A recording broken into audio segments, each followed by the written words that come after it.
आमर गोटे षंडटा पागल होगी 8 दिन है बुलूची प्रशासन को आम जनईचु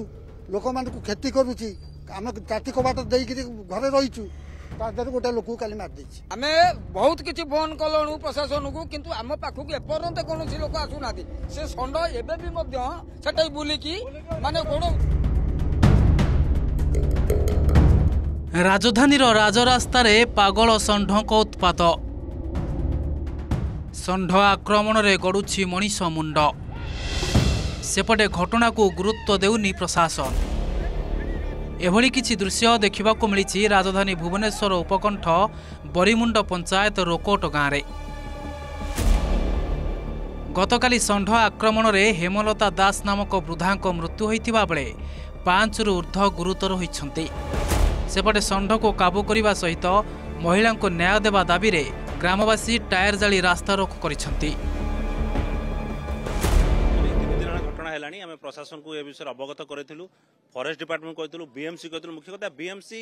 कहते यहाँ पंचायत एरिया ये कम करूँ एक्चुअली जब पंचायत एरिया से कम करेनि ये दायित्व कह षंढ जो माइला गोटे लोक आज मारी कौन से पिला घर बाहर पारना स्कूल भी जापार रोकब किए षंढ को धरब किए से कथा सी बीएमसी वाला आसुना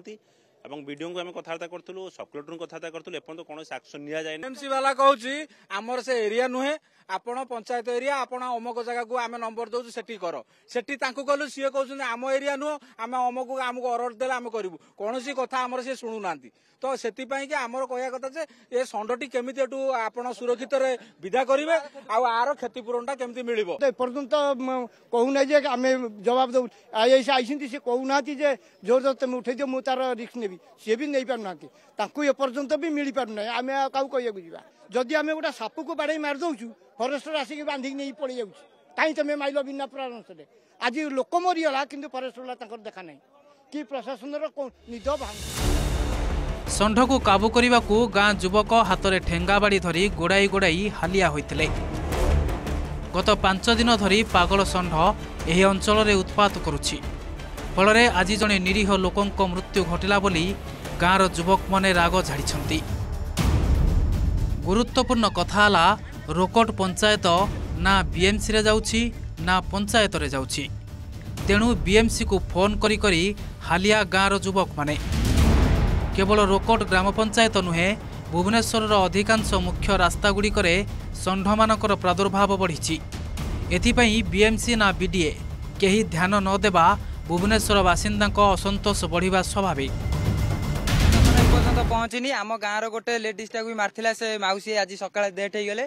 एबे तांकर जुई चलुची हेटी आगे तापर षंढ भी होती 2-3टा गाई की भी मारिकी पूरा माने ये कर साइलानी आमे माने भी जेते उड़ौचु से षंढ पुणी आमको भी रिटर्न आसुची मारिया पई बहुत भयभीत लोक अछंती टाटिक बाट वर्तमान पई गाँव रे पड़ी गलानी प्रशासन किछि नाही खाली पुलिस भी आसुचंती पीसीआर आसुची जाउची आसुची तांको भितर चक्का भंगा पंजा खेलुचंती एपर्यंत एठी आम पाखरे वर्तमान पई केही पहुंची ना आसुचंती टीम धरिया को आसुचंती बीएमसी टीम आसुचंती ट्रैकुलर आसु ता धरा होउची 5 दिन धरि की लोक अभियोग कलेनी सेटा आम नोटिस नथला से का कहले कोन होइदिला एबे जा इश्यू होला पर से आसुचंती क्विक आसुचंती से केते समय लागिबो हे आसी पहुंचुचंती ए 10 मिनिट में पहुंचबे रोकोट अंचल रे पागल षंढर ए आतंक को नहीं लोके आतंकित होइछंती जने वृद्धांकर मृत्यु हेबा परे रास्ता रोक करा जाइथिला सत किंतु पुलिस रास्ता रोक को हटेबा पाई सब को रास्ता ऊपर हटे देइछि तेणु अपर पक्षरे जदि देखिबा जे ये षंढ को नहीं कि बीएमसी एवं ग्राम पंचायत भितर टणा उटला चली कारण होची ना ये अंचल जाउची